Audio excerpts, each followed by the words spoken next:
मैं एक विधवा थी और मेरे गांव से मेरे पति का दोस्त का बेटा शहर पढ़ने के लिए आया हुआ था और वो मेरे बच्चे को भी पढ़ा देता था। पर मुझे बहुत अच्छा लगने लगा था, लेकिन वह मुझसे बहुत शर्माता था। लेकिन अजीब बात तो ये थी, वो रात को जल्दी अपना कमरा बंद कर देता और कमरे में पता नहीं क्या करता था। एक दिन मैं उसके कमरे में छुप गई। ये देखकर मेरे तो पैरों तले जमीन ही निकल गई। वे तो मेरे पति की अचानक मृत्यु हमारी पूरी जिंदगियों को वीरान करके रख दिया था।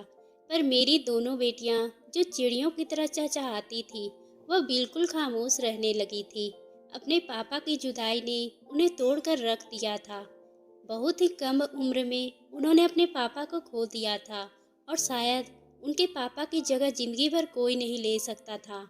वक्त किसी के लिए रुकता नहीं था और मेरी बेटियां भी वक्त के साथ साथ सदमे से निकल आई थी। लेकिन हमारी जिंदगी अब पहले जैसी नहीं रही थी। घड़ी के समय के साथ हम सब अपने काम करते जा रहे थे। ऐसा लगता था जैसे किसी ने हमारी जिंदगी के सारे रंग मिटा दिए हो। और मेरे पति के दोस्त का बेटा अमन शहर पढ़ने के लिए आया था।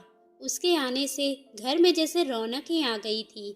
मेरी बेटियां दोबारा चहचहाने लगी थी। अमन ने मेरी बेटियों को दोबारा जीना सिखा दिया था, लेकिन वह मुझसे बहुत ज़्यादा शर्माता था। मेरे बच्चों से उसकी जल्द ही बहुत दोस्ती हो गई थी और वह अब सब मिलकर घर में रौनक लगा देते थे।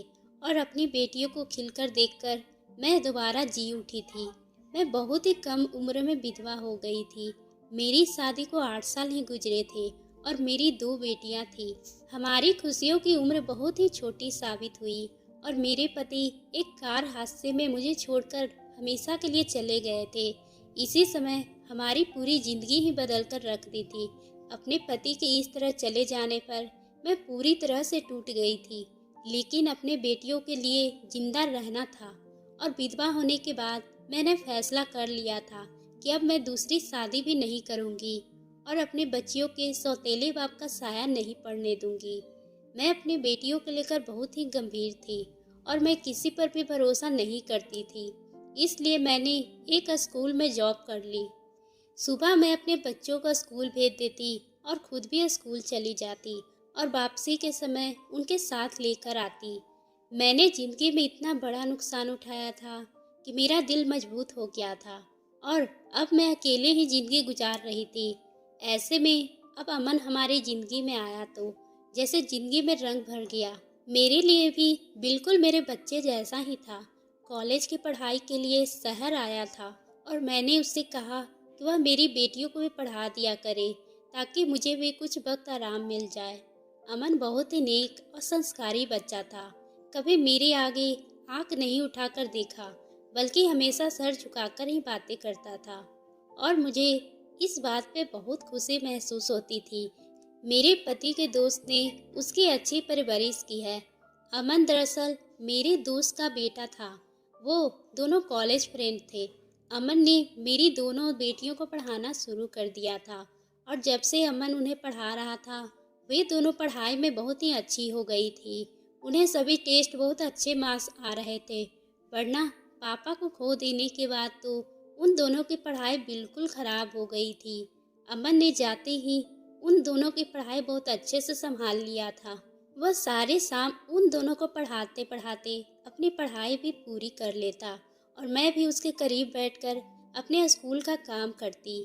मेरे और बच्चे के साथ अमन भी कॉलेज के लिए निकल आता था और हमारे वापस आने के बाद ही घर लौटता।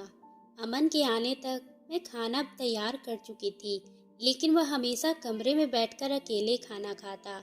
उससे मुझसे बहुत ज़्यादा शर्म महसूस होती थी और मैं भी साथ जबरदस्ती नहीं करती थी।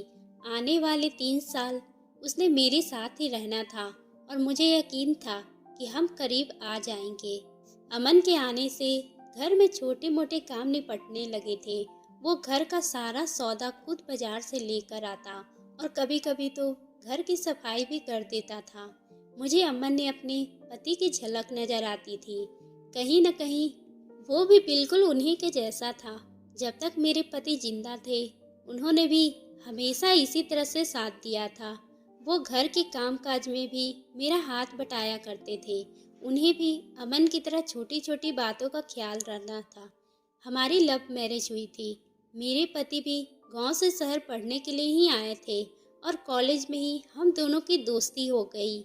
लेकिन उस वक्त मेरे पति का कोई भी रिश्तेदार नहीं था, इसलिए मेरे पति हॉस्टल में ही रहते थे।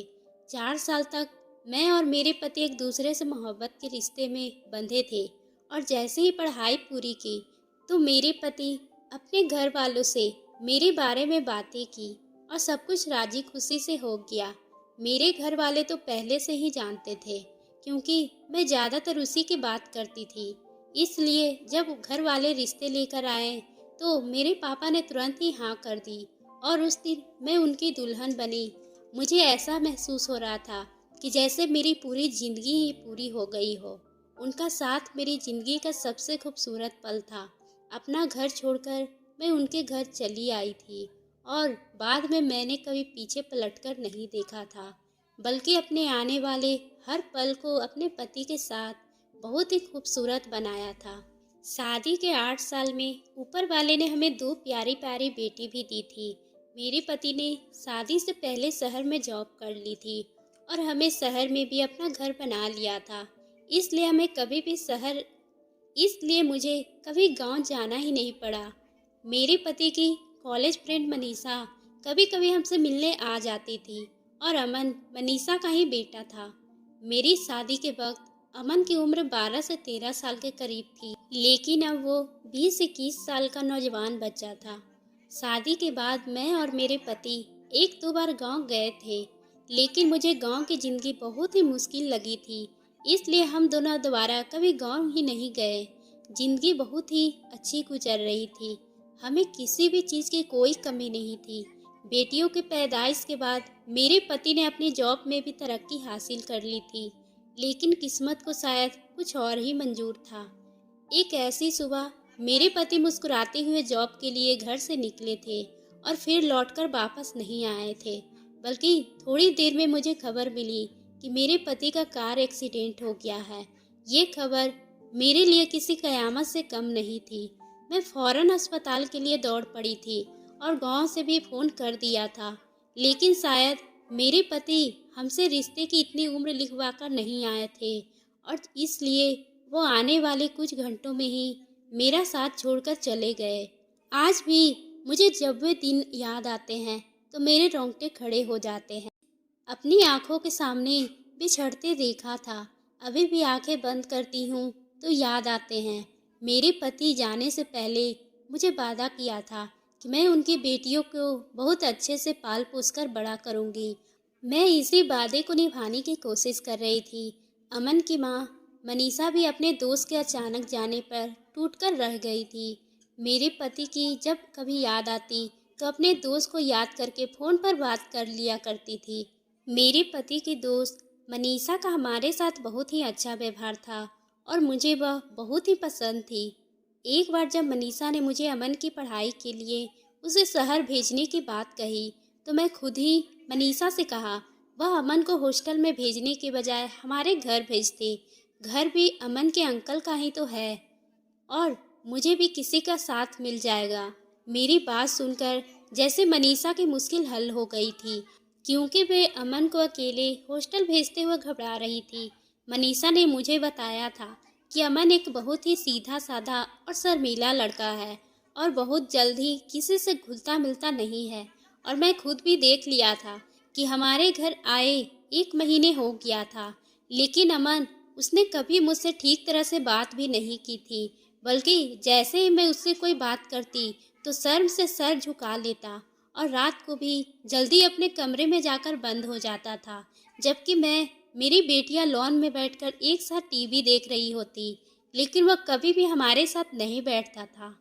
मेरी दोनों बेटियां ही अमन से बहुत अच्छी दोस्ती हो गई थी और दोनों ही अमन के कॉलेज से आने के बाद सारा दिन उसके साथ खेलती रहती। मेरी छोटी बेटी तो हर वक्त उसके कंधे पर चढ़कर बैठी रहती और अमन भी उसे बहुत ज़्यादा प्यार करता था और रोज़ ही उसके लिए चॉकलेट लेकर आता था।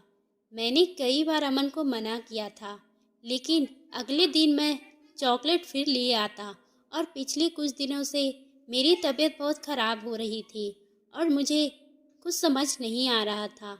लेकिन मैंने अपनी तबीयत के बारे में किसी से कुछ नहीं कहा था। मैंने किसी को परेशान नहीं करना चाहती थी और ना ही मैं स्कूल से छुट्टी कर सकती थी। इसलिए मैं किसी न किसी तरह खुद को घसीटकर कामकाज करने की कोशिश कर रही थी।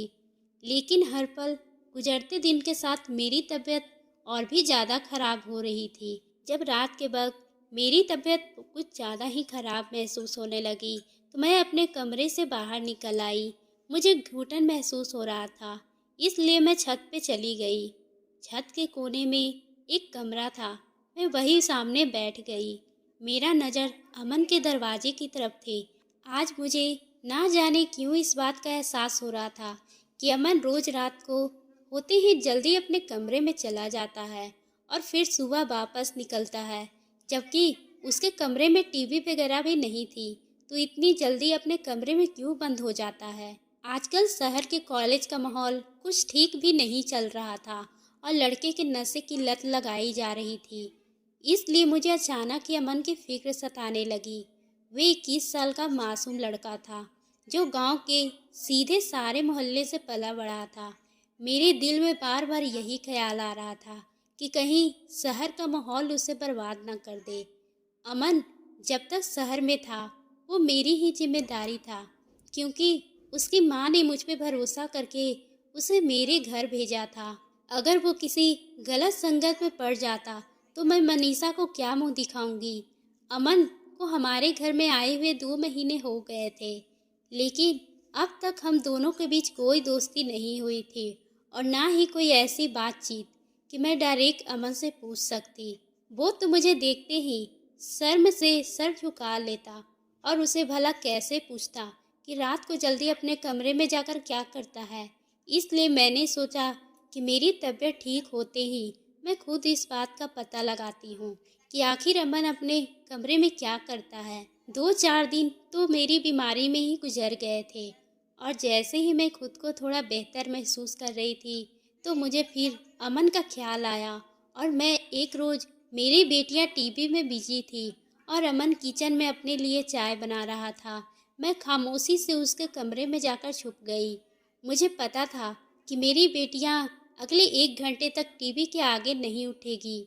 मुझे अमन के कमरे में छिपे हुए थोड़ी ही देर हुई थी जब अमन कप का चाय लेकर अपने कमरे में चला आया और कमरे का दरवाज़ा बंद करके सुकून से बिस्तर पर लेट गया। कुछ देर बाद आराम से चाय पीने लगा। मैं दिल में सोचने लगी कि मैं बगैर ही इतने सीधे साधे लड़के पर शक कर रही थी। अगर अमन को नशे या किसी भी चीज़ की लत होती तो ऐसा कैसे हो सकता था कि मुझे पता न चले। वह मुझसे शर्माता जरूर था, लेकिन मेरी आंखों के सामने ही रहता था। मैंने सोचा कि अमन जैसे ही इधर उधर होगा या वॉशरूम जाएगा, मैं चुपके से उसके कमरे से वापस निकल आ जाऊंगी, क्योंकि अगर उसे ये पता चल जाता कि मैं उस पर शक कर रही हूँ या उसे नज़र रख रही हूँ तो ना जाने वो मेरे बारे में क्या सोचता। मुझे छिपे हुए कुछ ही देर गुजरे थे कि अमन उठकर अपनी चाय का खाली कप साइड के टेबल पर रख दिया और फिर अपना लैपटॉप लेकर सुकून से बैठ गया। उसका मुंह कुछ इस तरह था कि मुझे उसका लैपटॉप नज़र आ रहा था, जबकि उसकी कमर मेरी तरफ ही थी। मैंने दिल ही दिल में खुद को कोसा कि शायद रात के इस वक्त वो पढ़ाई करने में बिजी है और मैंने ऐसे ही इसकी जासूसी शुरू कर दी है। लैपटॉप खुलते ही उसने एक वीडियो लगाई। उसे देखकर तो मेरे पैरों तले से ज़मीन ही निकल गई। मैं जिस लड़के को सीधा साधा और मासूम समझ रही थी वह यह सब भी कर सकता है। लैपटॉप के स्क्रीन पर वो वीडियो साफ दिख रहा था। अमन बहुत ही दिलचस्पी के साथ वो वीडियो देख रहा था और बार बार स्क्रीन पर ही हाथ लगा रहा था, जैसे उसे छूने की कोशिश कर रहा हो। वो देखकर मैं ज़्यादा बर्दाश्त नहीं कर सकती थी और अपनी जगह से निकलकर एकदम से अमन के सामने आ गई। वे तो सोच भी नहीं सकता था कि मैं रात के समय अपने बच्चों के साथ नहीं बल्कि कमरे में छिपी हुई हूँ। मुझे अपनी नज़रों के सामने खड़ा देखकर उसने फ़ौरन लैपटॉप बंद कर दिया और हकलाते हुए कहने लगा, आंटी आप यहाँ क्या कर रही है? मैं जोरदार थप्पड़ उसके चेहरे पर मार दिया और कहा, मैंने वीडियो देख ली है। अमन ने अपना सर झुका लिया और कोई जवाब नहीं दिया। मैंने उसे गिरबान से पकड़ लिया और मैं जानना चाहती थी कि उसने आखिर मेरे साथ ऐसा क्यों किया, जबकि मैंने तो अपने घर में जगह दी थी और उसे अपने बेटों की तरह ही रखा था। वह मेरे लिए औलाद की तरह था। मेरे पति उससे बहुत मोहब्बत करते थे, लेकिन उसने तो मेरे भरोसे का धज्जियां ही बिखेर दी थी। उसने कब और कैसे किया, किस तरह मेरी वीडियो बनाई, मुझे तो इस बात का भी पता नहीं था। और जब मैं बहुत ही गुस्से में उसे दोबारा ये सवाल की तो वह सर झुकाकर कहने लगा, मैं आपके कमरे में एक मिनी कैमरा लगाया हुआ था और मैं रोज़ आपको वीडियो में देखता हूँ। आप मुझे बहुत अच्छी लगती है और मैं हमेशा से ही आपको पसंद करता था। और जब मैं गांव से यहाँ आया तो मैं अपने जज्बात पे काबू नहीं कर सका और एक दिन यही बात मैंने अपने कॉलेज के दोस्त को बताया तो उसने मुझसे कहा कि मैं आपके रूम में खुफिया कैमरा लगा दूं और रोज़ाना रात को आपको देखकर सुकून हासिल कर सकूं। और ऐसे ही एक दिन कॉलेज की छुट्टी से जब घर पहुंचा तो कुछ देर पहले मैं लौट आया था।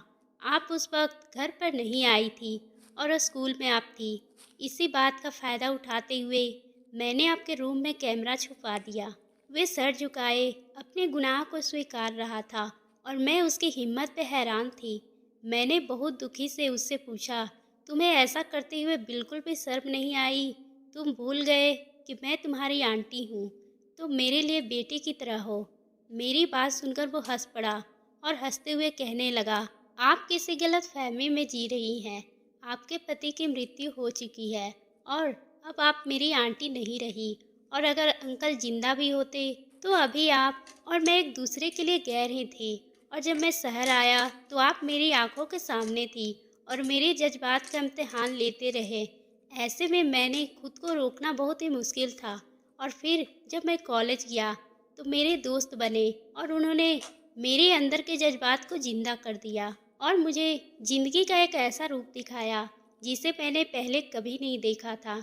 मैं आपको आंटी की नज़र से बिल्कुल भी नहीं देखा। आप मेरे लिए एक औरत है जिसके आगे पीछे कोई मर्द नहीं है। अमन की बात सुनकर मैंने उसको एक जोरदार थप्पड़ मार दिया। उसने बड़ी आसानी से उस सच का आईना दिखाया था जो मैं नहीं देख पा रही थी। देखा जाए तो वो ठीक ही कह रहा था कि वे और मैं एक दूसरे के लिए गैर थे और मुझे अपने घर पर जगह नहीं देनी चाहिए थी। लेकिन मुझे क्या खबर थी कि वह इस तरह मेरे भरोसे को तोड़ेगा और अपनी हद पार कर जाएगा।